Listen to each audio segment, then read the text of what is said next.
This is a talk I gave in May 2020 to the Northern Underwater Photography Group of the UK. They asked me to give a talk about my career as an underwater photographer, and while I have included some sort of comments about how I got going in underwater photography, the main theme of this talk was an appreciation of our audience as a photographer and how understanding who you're shooting for can have a big impact on the type of images you take. I think I'd like to sort of start by saying hello and thank you very much for inviting me to speak. You all look well, and I hope you are all well and safe in these unusual and unprecedented times. I have seen quite a lot of these remote seminars recently. I think they're absolutely great, but they are a new experience both for audiences and for speakers. I guess part of our new normal. Obviously, there are positives to having presentations like this. We can obviously still have meetings like this. I'm still able to speak and show my stuff, which is really great. And talks can be recorded and saved and broadcast widely. They can be watched live from all over the place, and they exist then for years to come as well. So actually, some of the talks that people are actually doing at the moment, I think will go down and become a really useful resource for photographers going forward. I was joking with a couple of friends of mine that actually underwater photography books probably aren't going to sell very well anymore because there's going to be so much content available on YouTube and things after this period with everyone recording really interesting thoughts about underwater photography. And I hope this is one of them. And there have been some really great presentations online over the last couple of months if you've had a chance to look for them. Two of the streams I'd recommend trying to find. Ocean Geographic have done a lot of seminars, and they've got some really good names in from time to time to talk on those. And the guys at Underwater Tribe have also been doing regular ones online. And both of those feeds are really worth checking out. They've had some really good guests. There are negatives, of course. First of all, I missed out on the Gurkha Grill, which was, I think, my main reason for agreeing to come up and talk. But I did myself cook a curry specially tonight. It was all the vegetables left in the fridge on a Monday night curry special. So it wasn't quite up to the standards of Gurkha Grill. But anyway, I did get to enjoy a curry this evening. As we get to grips with this new technology, I think one of the lessons we've learned about social distance speaking is that it can be hard to give those detailed technical talks without actually being able to see the audience. I'm standing here just talking to a computer screen. And I think when you want to explain technical things, you really need to see the whites of the eyes of the audience. Well, or at least the eyelids of the eyes of the audience, to see if people are sort of there, sort of going, hurry up, idiot, we know all this already. Or they're going, wait, hang on a minute, we haven't got a clue what you're talking about. And so I think one of the things I'm trying to do with my talks that go online is maybe talking in a slightly different style and perhaps talking in a more conversational way about underwater photography. And what's great tonight is I think it's encouraged me to find a really unusual topic to talk about. So, as I was saying, tonight's talk is part autobiographical. That's what I agreed to talk about. And I'm going to sort of try and showcase some early images of mine and some of the lessons I learnt in my career. I particularly want to focus on the start of my career. I think whenever I tend to talk about what I do, I tend to talk about what I've been doing recently. As a photographer, you tend to, everything else kind of disappears into the murks of time. But I went back and had a real think about the thought process I was going through in those formative years, because actually that's really the bit that's of more interest really to people, is how I kind of made that transition from doing this to fun to doing it as a career. And it certainly wasn't one thing that launched me. It was definitely, I chipped away at things. I didn't have some grand master plan when I started. And if it sounds a little bit like that, that's probably more the benefit of hindsight and actually just putting things in an order now to make a good presentation, that it maybe sounds a bit more organized. Obviously, I had thoughts about where I wanted my photography to go, both in terms of the content of photography and as a career. But, opportunities arise and you follow them, and it's not all planned out the way it may sound. But I do hope that hindsight is helpful perhaps to others who are thinking of exploring different things, whether in a small way or in a big way like I did. And I hope you enjoy seeing new images. I've tried to put in either pictures that I've taken in the last 12 months that maybe you haven't seen before, or I've put in pictures from those good old days when I was kind of transitioning from amateur to pro in the first couple of years of trying to make this work as a living. So not all the pictures in this talk, I would say, are really up to date, and many of them have been superseded both by myself and others, but they're pictures, a lot of them are pictures that are really important to me and maybe started what I feel like a subgenre or a genre within underwater photography. In addition to talking about myself, I plan to sort of weave some teaching, some thought process that you can take away through this kind of like a motif. And that is on the subject of appreciating the audience for our pictures and how that can really influence us as a photographer, which I think is a really interesting area. I've bookended this talk with 2 quotes from Ansel Adams, the great American landscape photographer. The first one, I'll read it out. I'm sure you can all read it there. But there are always 2 people in every picture, the photographer and the viewer. And I think Adams' quote is often used, and it's certainly intended, to encourage photographers to make their pictures their own, to actually put something of themselves, something of their own personality, their own individuality into the way they shoot a subject. But I want to take it tonight and talk about the final line of that there, the viewer, and make us think a little bit more about who we're thinking for, who we're shooting for. I think this question, who we're shooting for, is one that I've never really heard underwater photographers discuss before. And so I thought it was a really rich theme to pick into tonight to create a slightly different talk. The absolutely, perhaps the most important message in the whole talk, but the first answer to who we are shooting for is absolutely ourselves. And I love this activity. I have from when I first started, and I still love it today. I love the lusting after the gear, fettling and putting it all together pre-dive. I love going underwater, the weightlessness, the freedom, the adventure, the exploration, wondering what I might encounter next. Those who've been diving with me will know that my enthusiasm for diving burns very brightly still. Even when it's diving some place where I run workshops every single year, maybe a reef in the Cayman Islands or a wreck in the Red Sea that I'm diving for the 100th time, I'll still be leaping into the water full of excitement about what I can do when I'm down there. I also really love the process of taking photos, the technical challenge, the artistic expression of it, the creating. I quite simply, I guess, like being underwater, and I like clicking my shutter and seeing what I can produce.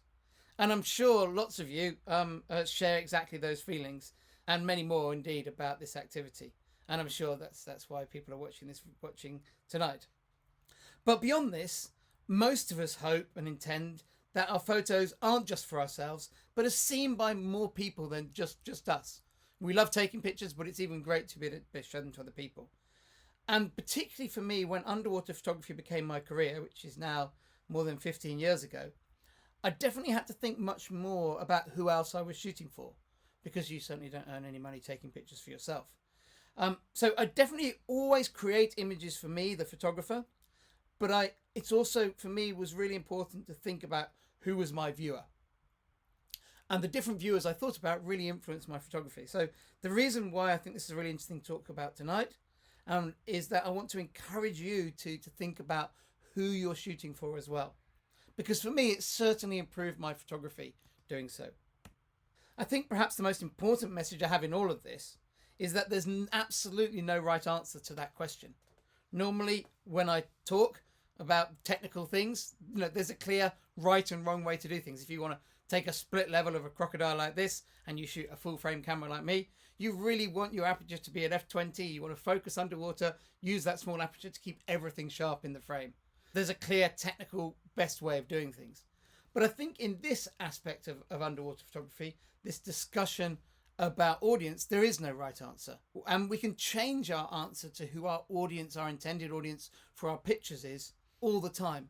And that changes the way we shoot a subject, and that can be really good for our photography. In fact, I think this can really drive diversity in our work. It can drive us to work in different directions, to broaden our skills, and to diversify our portfolio. But perhaps the most valuable thing of all is simply to think about your audience and allow it to guide your photography. And I bet actually a lot of you are already doing this, maybe subconsciously, if you've never really sort of thought about it before. But when you take pictures, you're thinking, oh yes, I'd like this to show to whoever. And I think this is something that certainly authors do all the time. When someone's sort of learning to write, whether it's particularly fiction, they're often told to tell their story to one individual, to have a person in mind. And this isn't because they want to sell their book to just one person, But I think that having that viewer, that viewer in mind for our work gives a direction to our creativity, gives it a focus. And it's exactly the same for photography. By considering our audience, it makes making those decisions about our photographs easier. And it drives us to create greater finesse because we've got a clear direction. It drives our photos to greater heights. Thinking about one type of audience, say a reader of a dive magazine, will make me want to shoot a picture of a frogfish in a very different way to maybe another. So here, for example, I wanted to take a wide angle scene to show this amazing weird fish and how it lives its life in its very specialized habitat. If I think about a different viewer, I might shoot the fish in a completely different way. This picture was taken on the same trip, but this was taken much more perhaps thinking about another underwater photographer being my prime viewer. Here, I really want to create a much more interpretive, much more creative picture that would pull someone in. So I think before we go into all of this, I want to stress that there's no right or wrong answers. Just a realization that shooting for different viewers is likely to take us down totally different photographic paths with the subject, and that can be really good for our photography. Another valuable lesson is to never underestimate that audience. We shouldn't dumb down our photographic vision or underrate the sophistication of their visual tastes. Almost every single human I've met, whether they know nothing about photography or not, will react totally differently when you show them a completely stunning image to a fairly mediocre one. And I've always felt that the public, the people who sort of consume our images in general, even if they have no specialist knowledge, have a really strong collective memory for what they've seen before and what is visually fresh, visually new, visually surprising. And I know which one is the one that will really pull them in and make them want to look at our work. So who is our viewer? Who is our audience? And there are, of course, loads of answers to that. I think a lot of us, as well as shooting for ourselves, are going to want to shoot perhaps for our partner, showing them maybe what we saw on our dives, or if they came diving with us, show them to record some of the experiences that we shared. This is a picture of my wife here with a whale shark. I think that a lot of us, the audience that we're thinking of as photographers, are other photographers. And actually, I think this has been a really valuable thing for my work and has driven my work forward. And it's something that I've done a lot in the past, is really think that when I'm shooting, I'm trying to create the best picture to impress my photographic mates. And I think this motivation to impress our peers is really strong, and it drives us to excellence. And it particularly drives us to push those boundaries back. I think the downside is that it can drive us down a bit of a cul-de-sac in terms of the wider appeal of our work, because we're trying to pander too much to that crowd. Although I have to say, many of my favourite images were taken very much with my underwater photography peers in mind as the main audience for them. These peers might be like each other here at meetings, or particularly these days, they're often our peers on social media. And I think perhaps shooting pictures that'll have the effect we want on social media is something that is perhaps the main audience that a lot of photographers that I meet are shooting for a lot of the time. And yes, there's lots of pluses and minuses about that, and it is very easy to be dismissive about this. I'm sure you've heard lots of photographers, probably even me, talking about things like Instagram crops, the fact that suggesting images perhaps need to be slightly dumbed down from their full artistic value to work on a small iPhone screen, cropped tightly, drained of their artistry to work on a phone screen. But I have to say, social media, like Instagram, is probably the best shot window and the best gallery that we photographers have these days. It's certainly the most viewed. So it's something that we shouldn't completely dismiss or look down our noses at. The key with social media is to keep it in its box, is not to become obsessed about what you share, and don't just share what you think will get the most likes. Because the one thing I know about social media is it really isn't what you share, it's who shares it and who's got the biggest following in the first place. It's a pretty straight line if you plot the number of likes a picture gets on any social media relative to the number of followers that person has. So it has relatively little difference. When this picture here on the left is Discovery tweeting a picture of on Instagram, sharing a picture of mine, which has been shared gazillions of times by gazillions of outlets, And here they got like 500,000 likes in less than 24 hours. If I share that picture on my account, it might get a 1,000 or so likes. If I give the picture to a friend of mine who's got a really small account and they share the same picture, it'll get 10 likes. So it's nothing to do with the quality of the work. It's simply to do with the engagement of the accounts. So don't get too carried away by that sort of thing. I think another audience that a lot of us are thinking about when we're shooting is competition judges. And occasionally this can work perfectly, but most of the time I think it works really badly. And I'm going to start with an example where it actually did work for me. I think it's probably the only time it's worked for me. These mating shy hamlets won for me in the Wildlife Photographer of the Year, and are probably the only example I can think of as a picture that I really had a competition in mind when I was shooting it. I think that was partly because I'd already been doing a big long project on hamlets, and I'd taken lots and lots of shots with them, and I kind of figured out exactly what would make the perfect image. And the main reason I was chasing that image at the time was really for competitions. And I really wanted to win in the Wildlife Photographer. I hadn't when I took this picture, and this was the first picture I took that was awarded in the Wildlife Photographer. But I knew exactly what I wanted to get it right. I needed the right species, the prettiest species. I needed exactly the right pose in the mating to show the mating, but also the most photogenic pose of the fish. And I needed the right background. I needed that clean background. There was a lot going on. When I finally got that picture, I surfaced from this particular dive. And although I could only see this picture on the tiny postage stamp screen on the back of my D100 camera that I was using back in 2003, I knew right then, or I remember saying on the boat right then, that this will get me to the Natural History Museum. And it's the only time, for the record, it's the only time I've ever said that after a dive, before or since. And fortunately for me, in that case, it actually did come true. But while shooting for contests is an excellent incentive to push our photography to new heights and to encourage us to find these fresh perspectives, the maths shows of competitions that most pictures that are entered don't win, and probably most of those people were thinking about competitions. So just if you think of the numbers, photo contests get thousands of entries and they award just a few. So measuring your photography by its success in this realm is always going to leave you disappointed most of the time. And if you don't accept those odds when you go into it, you can end up, as several photographers have done, very bitter, very twisted, very jealous about all these things that are going on. So I think that's a major downside of making competitions too much of a focus about what you're trying to do as an underwater photographer. If there is any sort of recipe for success, it's in competitions. It's to stand out by being different, by being yourself. This seal was a double category winner in the British Wildlife Photography Awards last year. And I absolutely don't believe it's any better than, as a photograph in isolation, any better than any other British seal shot, particularly that I've seen. But it's very different from the typical seal on a dome shots that most of us have taken many, many times. And I think it's that being different, being original, that actually allowed it to stand out in the competition. This shot, gets very widely published, and I know lots of people will have shots similar to this, maybe of younger seals. It's quite unusual to have this with an old seal with rotten teeth, but usually young pups playing on the dome. But this picture's never won a prize, because it's probably just too similar to what everyone is doing. I think just when I talk about contests, I think this picture here is my favourite contest winner.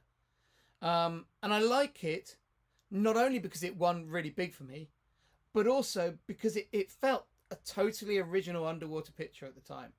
And there's nothing better than having a really big one in a competition with a picture that's really yours, and it's not just a variation of a shot someone else has done at some point in the past. I'd not seen another photo like this when I took it. It's just to explain it for those who haven't seen this picture before. It's a 4-second exposure, so a long exposure taken at night of jacks hunting, swimming around a coral head on a coral reef. And the long exposure has blurred the hunting jacks into trails. It's kind of a very specific arty picture. I remember when I took this picture, I shared it with a magazine editor we worked with at the time. They hated it. And actually that stopped me entering it into competitions the first year I took it. But I lost my faith in that it was something interesting. But I did in the end enter it, and it won big for me. But it was very much a picture that I didn't take with competitions in mind. I took it for myself. I was just enjoying experimenting with my camera on a tripod at night, trying new ideas, seeing different things, reacting to what I was getting, and tweaking things to get better and better results. It was only after the trip that I sort of really focused in on these pictures. And I think the lesson for me is, if you want those competition wins, focus on your photography and don't focus on trying to create a contest picture. As a competition judge, the most common mistake I see in entries for competitions is photographers trying to follow the latest fashions. And the most common reason that most shots fail is because they end up in that "we've seen it before" file. And that's usually because they're just a year or two too late. Someone's already been in that, got their foot in that door and got that shot. Most of the pictures actually that you get the second year after a great idea comes out are often much better than the picture that was awarded. And that's why people put them in. They're like, oh, I've got a shot like that winner from last year and mine's even better, I'll put it in. But unfortunately, it's lost that originality cachet, and that can stop it winning in the really, really big competition, and it can end up in the photocopier's file. That said, I think there's a really fine line between imitation and inspiration when it comes to creating our pictures, and it's a line that we have to skirt. All photographers are inspired by other people's work, and it's really important to be out there looking at pictures both within our genre and outside of it. And I think that the quote that I put in my book, it's from Salvador Dali, the great creative genius, is that, his quote was, I've got to read this out, "Those who do not want to imitate anything produce nothing." So if even Salvador Dali was imitating and absorbing inspiration from everyone else, then I think we all can make that part of our photography. The trick, though, is to absorb those ideas, but not to copy pictures directly. This photo here of an anthias shot against sunlight bokeh, created by the setting sun underwater, was inspired as a kind of a direct copy of pictures that nature photographers were doing on land, with flowers and birds around water on land, and the sun reflecting on the water. And I was just trying to recreate that effect underwater, and it created some original images. Not that they ever won any contests. This talk was supposed to be autobiographical, so I wanted to just talk about my early years as a photographer. Now, I started underwater photography as a kid, and I was, growing up, absolutely mad keen on marine life, particularly fish life, and I, to be honest, I still am. And the other sort of big influence on me was that none of my family dived. None of them really even liked to snorkel. So it was this is something I really did on my own. And I think those motivations to record all the animals I was interested in and to be able to share them with my non-diving family, that was my early audience as a photographer. But as I wanted to create stronger images growing up, I was motivated very much to reproduce the style of pictures that I saw in books and magazines, which in those pre-internet days were the only source of visual inspiration you could really find. And I was still at school when I took this picture, and it's a very classic underwater photography picture. But all this picture and all the following ones are all taken with the Nikonos 5 camera and a 15mm lens, and it was very good at taking this type of picture where you'd set your focus at a certain distance, find a foreground subject, get a diver behind it, and light it up with your light the whole scene up with your single flash gun. But perhaps not that creative a picture. I'm quite proud to say that I was still experimenting with my photography at that time, taking pictures for myself as well, and clearly it must have been in my mind to impress others. That must have been why I was willing to experiment. This is a picture taken also when I was at school on the same trip as the other one, probably a dive or two later, because I didn't do many dives in those days, of a nurse shark inside a cave. And I've actually held my strobe off camera to light inside the cave and have this non-lit foreground, which I think looks really cool. And I think that shows my mind was clearly going in interesting directions, even if I didn't really know what I was doing. As I developed as a photographer, I became interested in improving my worth in photo contests. And this was one of my early photographic successes in a photographic competition. And this won in the Young Amateur Photographer of the Year competition sometime in the 90s. And I remember, in the early 90s must have been, and I remember having to take time off school to go up to London during the daytime to when they had the awards ceremony kind of over lunch in the magazine offices in London. It was all very exciting. I was very nervous. Anyway, I think one of the things I learned from that was that the judges never pick the picture that you love. This was my favourite picture that I entered into that competition, and I thought this was much more creative. In fact, I'd put the diver and the moray eel shot in to show that I could do the basics really, really well. That was kind of, for me, that's a classic shot. But for a competition, I need to go further than that. And I entered this long exposure of convict tangs moving across the reef. It was taken while snorkeling. I did a lot of photography snorkeling in those days because I couldn't afford to do, or I couldn't afford to beg my parents to pay for me to do many dives when I was still at school. So I used to do all of my photography snorkeling, and this was playing around with long exposures while doing that.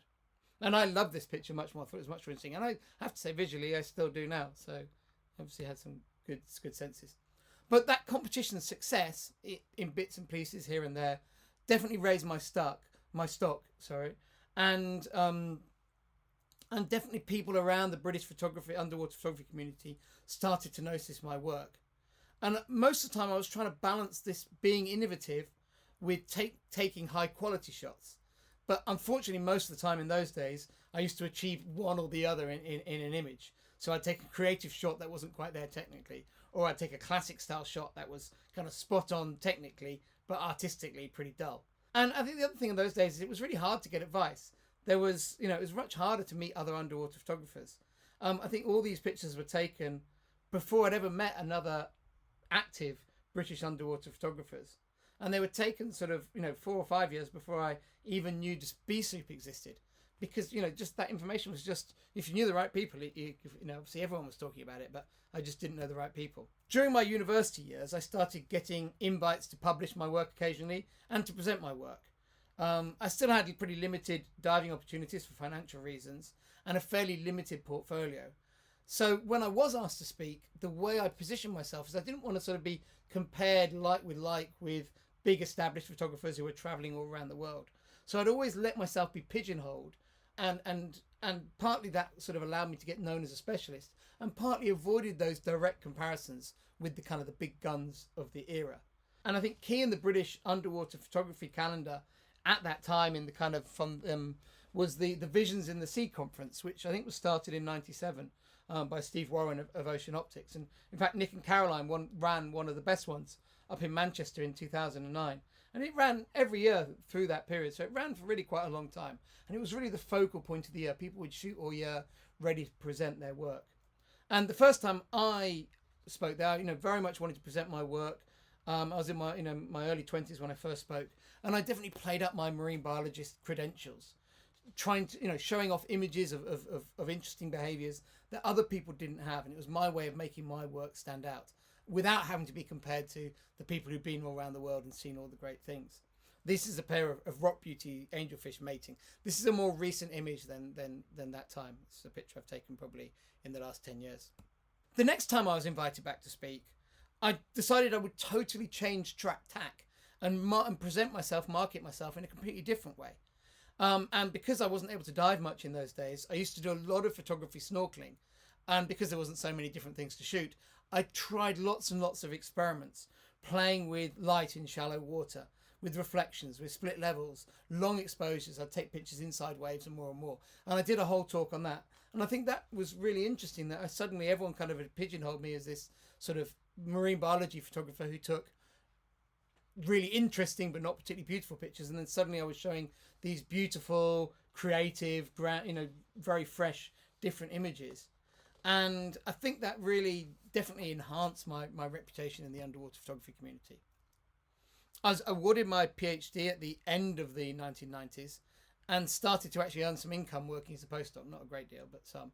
And this finally allowed me the chance to travel under my own steam, to dive more and to shoot more. With these pictures, I was able to add a lot of international contest success. I didn't do underwater photography contests for many years, but during that period I had a lot of success, and particularly at the Antibes Festival, which doesn't really exist anymore, but it was very much the top underwater photography competition of the day, and as I would say, the underwater photographer of the year competition of those days. And there'd actually been very, very little British success for about 2 decades. It become like this joke in Bee Soup that, this competition never awards the British photographers, they hate all the Brits and everything. And this picture, which I shot on film in, I think, won in 2001 there. And I was actually attending the festival because it was a great chance to meet other underwater photographers. but I didn't actually bother going to the prize giving ceremony just because I just never assumed that I would win. I was just happy to be part of it. And actually that evening I won 4 awards, and I was sitting in a bar outside the award ceremony while my name was being read out again and again.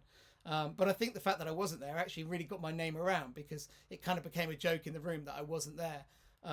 So if I'd been there, I'd have just gone up on stage and everyone would have forgotten about me. So I think it probably worked out for the best in the end. But it was a real breakthrough career-wise for me. I think I was fortuitous that there hadn't been a lot of British success. And so at the time, the British community and the British diving media made a lot of song and dance about it. And my first book commission, and a big healthy advance that I really needed at the time, came directly on the back of my success in Antibes. And that was really exciting. I think the big competitions remain incredibly valuable for this. The smaller competitions, less so. The media only watches the big few. But the small ones are great for pricking up prizes, for getting experience, and also for getting awards that the judges in the big competitions was too stupid to realise were brilliant. So I'm not against the smaller competitions, but really, put your effort into the big ones. And so, and for me, I was fortunate that within a couple of years of this, I was soon winning regularly in the Wildlife Photographer of the Year. And that just takes your work and the opportunities to a whole nother level. Really is just incomparable as a photographer to have success there. I think throughout this stage in my career, the thing that was driving me on was I really wanted my work to stand out from other photographers. I definitely wanted to make my mark in the field of underwater photography, and I was kind of most motivated. My audience in my mind was definitely my peers. My photography was really driven by wanting to create work that simply stood out from what others were doing. And this picture here was taken on a shark trip in the Bahamas with lots of other photographers. And I was just drawn to take this shot because I wanted to be different from everyone else. And that definitely stood me in really good stead. Camera technology was fast sort of improving at this time. I definitely became really well known for taking single animal portraits, particularly these sort of head-on shots, double eye contact shots, full of character.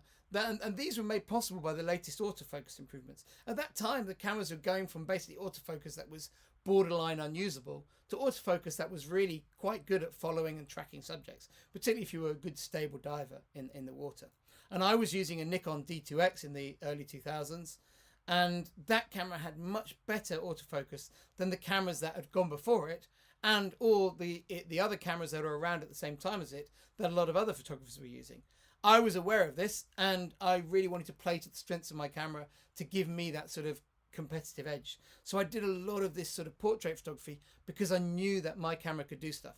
Although I have to say this particular shot, which is probably my best known shot from that era, was actually taken on a second camera, a crappy D80, if anyone remembers Nikon D80 from those days, because I had the D2X on the dive, but it had the wide angle on for this particular dive, and I wasn't intending to roll a macro, so there's an irony in that somewhere, I guess. I also did a lot of shooting using long exposures, usually by choice, but this picture actually wasn't.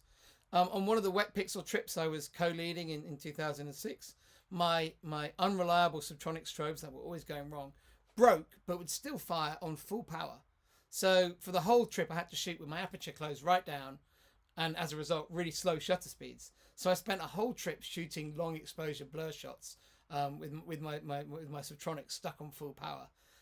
But actually, it was really good because it actually meant that I really got on top of this technique at a time when others were doing it, but no one was really doing it. I think everyone was just trusting to luck. They'd dial in a slow exposure, probably use rear curtain sync, and just blast away and enjoy the effects they got. And by having to do a whole trip of it, it really got me on top of the technique. And I don't want to do much too technical stuff tonight, but in short, if you're keeping the camera still, use rear curtain sync, and if you're moving the camera, move it slightly faster than the subject and use front curtain sync to get these sort of effects. And although I wasn't the originator of these shots, actually at the time, my American friends who were on all these wet pixel trips used to call these shots the British technique, because but it was actually, I was shooting so many of them because of camera problems. I think I see a lot of fortune in the way cards fall, and definitely serendipitously in this period when I was breaking through in underwater photography, it coincided with the rise of digital cameras, which really rewrote a lot of the rules in underwater photography. And I think many of the established photographers at the time didn't want to accept that, or maybe just stuck with film because it's what they knew. And, to be honest, they just ended up stuck in the mud. On top of that, the ones that did switch, a lot of the older pros just carried on shooting the same shots just on digital.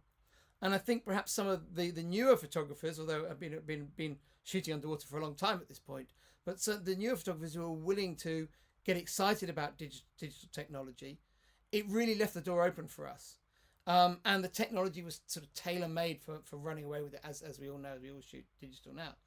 The image review meant that we could, shoot and light with a new level of finesse to photography that had done before, and the unlimited frame rate on a dive really, and new technology like white balance, adjustability, and some of the processing really sort of freed the creative shackles and really allowed us to push into new areas. At the time, I used to give a talk called Digital Thinking about how we could really break free in our photography. I think one of the zeitgeist films of the era that I used to quote in the talk, The Matrix, there was a quote in there from Morpheus where he said, some rules can be bent, others can be broken. And that was really the attitude I took into digital photography. A lot of the rules of underwater photography that existed for years and years, best practices, this is the way to do it, could be bent and others could be broken completely. And this Boha snapper shot that there was a category winner in the wildlife photography, it's a very well-known picture, was a real poster boy for that digital thinking talk and that period of my life of really promoting all the things digital could do. And it's a shot that you couldn't have taken on slide film. It was just taken through too much water. If you took this on slide film, it would just be all blue. But on digital, the ability to tweak the white balance, tweak the contrast a little bit, make the subject pop out, really made this shot possible. And it meant that at the time, those of us who were willing to accept what digital could do knew, and in the early days of digital, there was not so many people doing that. A lot of people were just carrying on the same. We could create images that really looked different to the ones that had gone before. And they got loads of attention, the judges of the wildlife photographer didn't know anything about how this picture was taken. They just reacted to, wow, I've never seen an underwater picture that looks like that. Great, winner. When I finally learned about bee soup in the late 90s, I became a real nose for the history of underwater photography and its techniques. And I also was very proud that I got to dive in that period with a lot of the bee soup royalty. The Doegs, the Williamses, the Rolands, the Pitkins of this world, and many more. But I particularly enjoyed diving with and learning from Peter Scoones, who was by then in his career shooting movies, not pictures, not still pictures. And Scoones was an absolute master on so many fronts, but he was absolutely unmatched in his knowledge of available light shooting underwater, and really, really generous with that knowledge. And it was his work that really inspired me to emulate him in stills photography, developing filters for my SLR with Peter Rowlands, that became the Magic filters, and taking the first manually white balanced underwater shots with SLRs. And actually that technique obviously becoming incredibly mainstream, primarily popularized initially through the PADI digital underwater photography specialty, which I helped one of the active photographers at the time, Andy Volts, write, who's the author of that specialty, a few years after we developed the Magic filter. A sort of another bit of digital thinking that I discovered completely by luck was that I was using subtronic flashes through this period, which weren't very reliable, but they had great light. And most other people were shooting with Japanese strobes. The subtronics had the advantage that they were really warm. On film, this didn't really make much of a difference. It just made your subject was a little bit warmer. But on digital, which none of us realized at the time, it with a camera that had auto white balance, it had a much bigger impact on the picture, particularly the background watercolor. And I'm sure most of you are familiar with this. But basically, the theory is if you use cool strobes, the camera white balances on the subject to create the subject having the right color balance. And as a result, it has to warm the whole picture up, and it makes the background water more greeny blue. So the blue doesn't look so good. If you use warm colored strobes, the camera has to look, the auto white balance on the camera looks at the subject, makes the subject neutrally colored, and has to cool the picture down so it makes the blue a bluer blue. Tops in. So I was very fortunate that I just happened to have strobes that were making my blues great. And it took for us a few years to really figure out what the hell was going on. People thought it was my camera. People were asking me exactly what exposures I was using, and I was telling them because I wasn't really sure what was causing it. And then finally, it kind of dawned on me what was making perhaps the biggest difference was, yes, I was taking care on exposures and angles and working with the sun and all those things that are really important. But I was also using these warm strobes. Actually, at the time, my blue, many people used to call my blues mustard blue. It's kind of a bit of a joke on words. It was sort of a phrase that was coined on Wet Pixel, but Martin Edge used it liberally through his 4th edition of his book, so it really stuck at that point. And finally, we figured out what it was.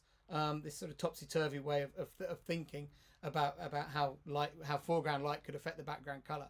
And from that point on, strobe manufacturers started making warming gels for strobes or warming diffusers. I helped in on developing theirs, and most photographers now who know what they're doing are trying to shoot warm strobes in blue water for this advantage.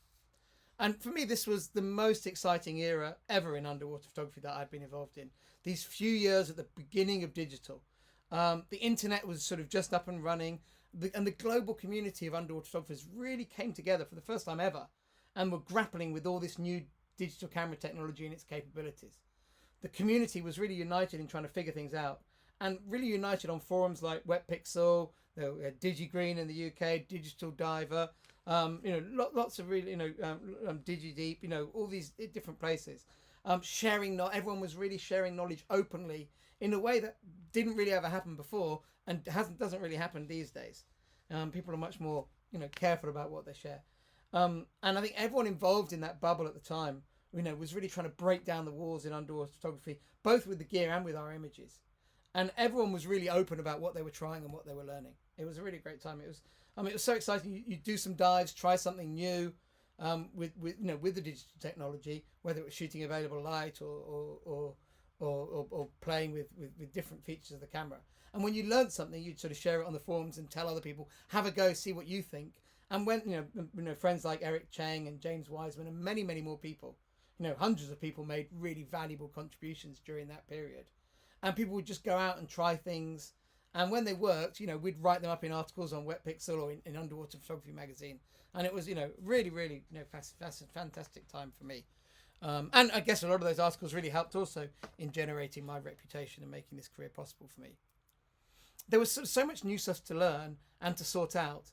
And there was such a sharing vibe amongst all of us. Anyway, throughout most of this era, the audience that I had in mind for my pictures was very much other underwater photographers. I was always shooting pictures to impress other underwater photographers. And that was great for developing a career within our community and developing a reputation. But in 2004, I decided to make a big change in my life. I left my job in science and decided to make underwater photography my job. And I don't need to tell you how little money I was making at times during the early years of that. But the need to earn money from my photography definitely changed my photography. And one of the early mental shifts I made was to consciously delay that sort of moment of elation, of satisfaction, of making a great image, from the moment of actually taking it and seeing it come up on the screen to the moment of seeing it published. I think it really impressed on myself the need to get photos out there and get them earning. And I probably should have made it the moment the check actually arrived, but perhaps that's just too long a wait for some of the publishers that are out there. The two people when I'm shooting, for magazine-y type output, I'm thinking of are that sort of typical reader and the editor, both of whom vary a little bit with publications. One is the person who the pictures are really aimed for, the reader, and the other is the sort of doorman who's controlling who's coming in, as it were. For example, in Dive magazine, the typical reader doesn't need to be spoon-fed the basics about the underwater world. You can assume that they know subjects, so you can show them in slightly more interpretive ways. But you want to capture dives as they remember them, which are invariably the best bits of the reef or the most exciting encounters, reminding them why they love this sport. Editors want both eye-catching and storytelling images to make their publications, make the features work. I've always seen myself more as a photographer than a photojournalist, but I really enjoyed this challenge of trying to make these storytelling images, these narrative images, and broaden my photography skills. And it was definitely a consuming challenge to take the reader to these places and clearly illustrate my feelings about the location through my work. And the other thing is, magazine, definitely, forced me to shoot more people pictures. I think there is a bit of a fallacy in underwater photography that the only images that sell have people in them. All these covers here, predominantly on diving magazines, none of these have people in them. So it's not really true, but there's no denying that learning to enjoy the challenge of shooting people is really valuable as in career type underwater photography. Primarily because magazines want to use them, but also because a lot of underwater photographers don't want to shoot people shots. The number of even really established photographers who goes, oh, I don't like shooting people, I don't shoot people. It just makes it easier for the people who do to sell their pictures. I think another truism of professional photography is that the most valuable pictures aren't the ones that you already have taken or that you really want to take. They're the ones that don't yet exist, but some client really, really wants. And often they're not particularly artistically exciting. So I've never really done lots of commissions during my career. I think the era of that is slightly over as well. But I do really enjoy them when they come along because they challenge me, I think, really well as a photographer. And a project I'm currently working on, these are all new images, is in the Cayman Islands, where I'm taking documentary pictures of different dive sites there in a style that makes the diving look really inviting, but also makes the dive sites recognizable to people who know them and who dive on them. Plus, at the same time, they've got to have people in them. So it's quite a lot to manage. And while taking pictures that are moody, that have lots of shadow and darkness, are really attractive in the underwater world, for something like this, the client wants bright, colourful, inviting images that make tourists want to go there and dive. Not every new diver wants to go in a dark cavern. So you need to make places look bright and inviting. I often sort of refer to this kind of photography when I'm speaking to them as kind of rom-com lighting, if you've ever seen kind of, so everything is bright and colourful and lit up like a New York office in a Nancy Meyers movie or something like that. And while artistically these pictures do nothing to impress my peers, I actually find these incredibly satisfying to take. They require teamwork between you and the dive team. There's a lot of time pressure on shooting them because you're trying to do a lot in a relatively short time. There's a real need for attention to detail in terms of, and there's a lot of care has to be taken in terms of the composition, the costume of the model, the pose, the eye line. Lots and lots of little details need to come right for these to come around. So, and you really need a mastery of the technique of underwater photography to be able to shoot such big scenes underwater. It's not easy shooting really big scenes in the underwater world and lighting them up like this. But while a focus on images that sold, I think really helped me financially in my early pro life, one of the problems of shooting for the man is that I felt that my work was suffering a little bit artistically. And around, I guess about 10 years ago now, I sort of recognized this. Competition wins had dried up a little bit. I'd seen, and I've definitely seen this in the work of other people. They start doing stuff for magazines and then they just become a magazine style photographer. And so I made a little bit of a change in the way I was doing things.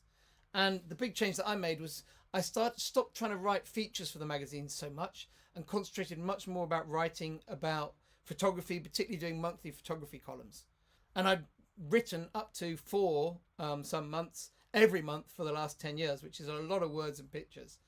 But I think what it's given me is it's by writing about photography, inviting me to shoot what I like and experiment and create, and then simply share the successful experiments, with people and get paid. And also it was kind of a tweaking of the audience I had in my mind from being that sort of typical reader to being the typical keen photographer reader. And that has really freed me up creatively to shoot what I want and still get it published. To my last couple of slides now. I'm not going to bore you with the stuff that I've sort of done since then, since I got up and running. I think the interesting thing was to talk about how the various things that wove together to get me up and running. But these days, I'm definitely very conscious of my audience that I'm shooting for. And I have it in my mind. And I definitely like to change it around a bit to keep my portfolio fresh and diverse. In recent years, I've put a lot of effort into stock photography. And I've built slowly a library of close to 8,000 fully processed, properly processed, fully identified, all the species names, all properly captioned underwater pictures. I think the main audience for that I'm thinking about for a lot of those types of shots is the general public, typically non-diving people. And that's definitely changed my priorities when shooting again. I definitely shoot in a more documentary style now, than I used to. It's definitely helped my work sell much more widely to a much broader range of publications. But I think I have fallen into the same trap I did about a decade ago when I started working for magazines and became too much editorial in my photography. I've become too consumed taking pictures that I know will sell well and maybe not doing enough original artistic work. But, we're always changing, we're always evolving.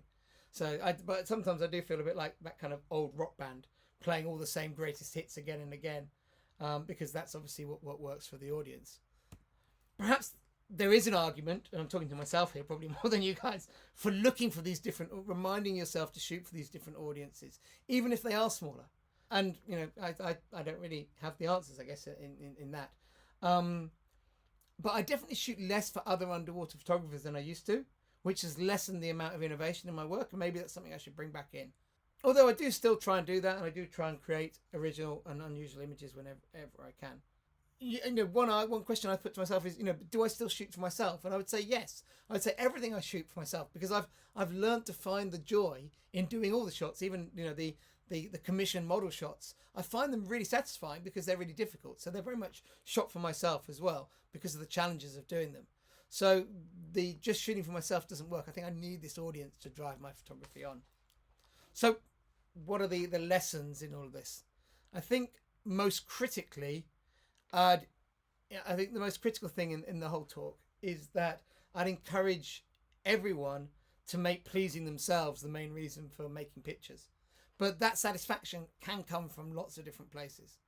But at the same time, I think it's important to think of that audience, not to be judged by them, but to help give your voice as a photographer a direction, a focus, a clarity of thought in your photographic decision making. Having an audience in mind can really help us make clearer, better decisions about our photography. So to come back to a different Ansel Adams quote, which I think sort of sums this up, is there's nothing worse than a sharp image of a fuzzy concept. And I think what Ansel Adams is getting at this is, you've got to know what you're trying to say as a photographer. And that starts by, who are you trying to say something about this subject to? And that can really help give us those sharp concepts that can drive our pictures forward. And while there's no wrong audience, I think it's a mistake to always shoot for the same audience as a photographer. Trying to please diving magazine editors can make our work less artistically fulfilling, perhaps. Trying to please our peers or social media followers can make our work perhaps too niche in its appeal or too samey. Trying to please contest judges usually just leaves us disappointed. But they can all be satisfying in their own right. A little bit of everything. And they'll improve our photography and stretch our portfolio if we take our time from time to time to shoot both. As photographers, I don't think we should ever underappreciate that audience. And we should push our photography forwards to try and create images that they want to see. And if we do that, I think for different types of audiences, we can produce totally distinct images, even when faced with the same subject matter again and again. And I think that's really, for me, what thinking about an audience can do. It can allow me to take my photography into totally different places, even when shooting the same subject with the same lens in the same place. So thank you very much for listening. I hope that we felt something well worth hearing, and something fresh and different. I'm really happy to answer questions about the talk, or in fact on any aspect of underwater photography. So thank you very much.